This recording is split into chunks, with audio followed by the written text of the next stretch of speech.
지난 8.2 부동산 대책 이후 다주택자들에 대한 얘기가 많았죠. 정부에선 주택 임대사업자 등록을 유도하고 있지만 다주택자들은 복잡해진 셈법에 따라 고민이 깊어진 상황입니다. 그래서 오늘은 이 주택 임대사업자 등록에 대한 얘기를 해볼 텐데요.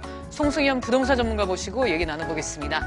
어서 오세요. 네, 안녕하세요. 네, 요즘 다주택자들의 고민이라면 단연 이제 주택 임대사업자 등록입니다. 등록을 해야 할지 말아야 할지 뭐 이런 질문 많을 것 같아요. 네, 아무래도 뭐 실무에 있다 보니까 여러 가지 질문들을 참 많이 듣는데요. 네.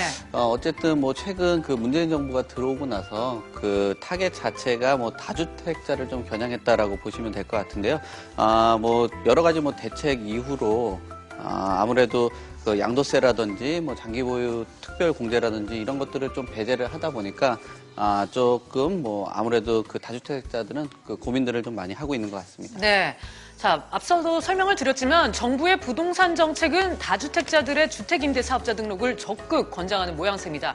이를 위해서 이제 각종 혜택을 제공하고 있는데 우선은 취득세 비과세 부분이 있죠. 네, 그 부동산은 아무래도 거래를 하다 보면은 처음에 그 거래에 관련된 그 세금이 발생을 하게 되는데요. 취득세 부분이 좀 많이 그 색깔들이 좀 감면되는 부분들을 좀 많이 염두를 해두셔야 될 것 같습니다. 취득세 같은 경우도 60제곱미터 미만 같은 경우는 뭐 아무래도 그 감면 부분이 100%가 되기 때문에 이런 부분들이 큰 장점이라고 보시면 되고요. 이런 부분은 2018년 12월 31일까지 감면된다라고 보시면 되는데요.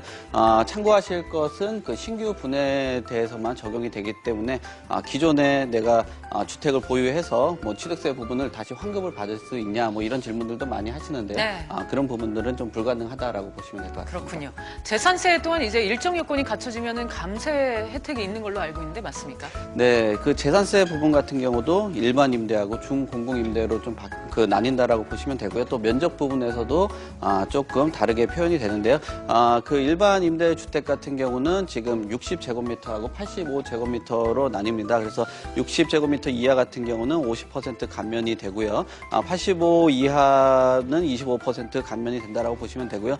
중공공 임대 같은 경우는 좀 더 세밀화되어 있다라고 보시면 될 것 같습니다. 40제곱미터부터 85제곱미터 이하로 되어 있는데 40제곱미터는 완전히 그 면제되는 부분이 있다 보니까 면적 부분에서도 상당히 그 절세적인 부분이 강하다라고 보시면 될 것 같습니다.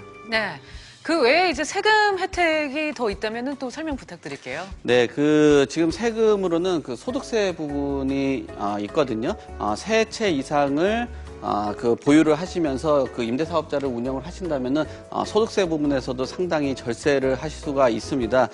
그래서 세 채 이상을 임대를 하실 때는 단기 임대 같은 경우는 30%를 감면을 받을 수 있고요.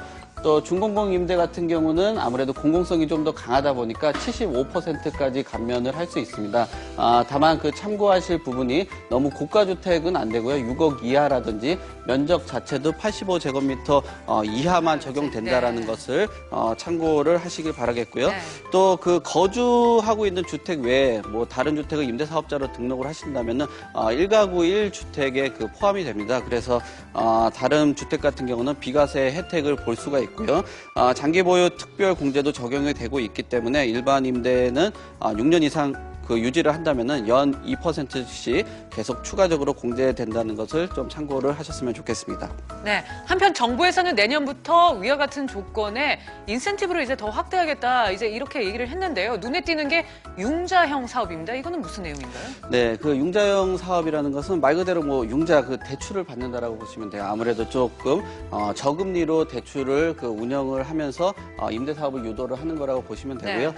관리라든지 뭐 전체적인 그 내용은 LH가 운영을 하는 거고요. 수익 부분에서는 집주인이 그 운영을 한다라고 보시면 될 것 같습니다. 그래서 여기 나와 있는 것처럼 1.5% 수준의 금리와 함께 리모델링형하고 매입형 같은 경우는 지원이 되고 있는 부분들이 임대사업자들의 인센티브라고 보시면 될 것 같습니다. 네. 그런데 이처럼 이렇게 혜택이 상당함에도 주택임대사업자 등록을 꺼리는 다주택자들이 많은데요.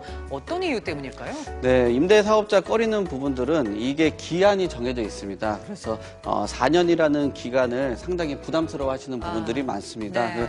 뭐 기존에 그 부동산을 계속 운영하셨던 분들은 4년 보유 이런 부분들이 상당히 좀 무겁게 느껴지는 것 같고요.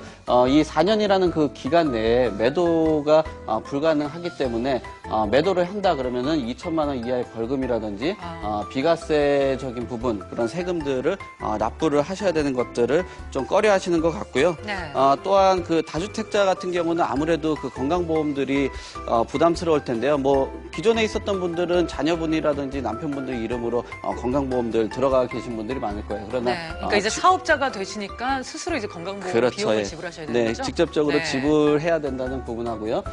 재산세 감면을 받으려면은 주거용 제외하고는 2채 이상은 임대를 하셔야 되고요. 또 네. 면적 부분에서도 85제곱미터 이상이기 때문에 과거에는 그 대형 평수들을 많이 매수들을 하셨어요. 그러나 네. 면적이 제한이 되어 있기 때문에 과거에 내가 매수했던 대형 평수 같은 경우 이런 부분이 혜택이 안 되기 때문에 다주택자들 특히나 뭐 면적을 큰 걸 갖고 계신 분들은 고민거리라고 보시면 될 것 같습니다. 어찌됐건 이제 다주택자들 입장에서는 주택임대사업자 등록 여부를 선택해야 하는 시점입니다.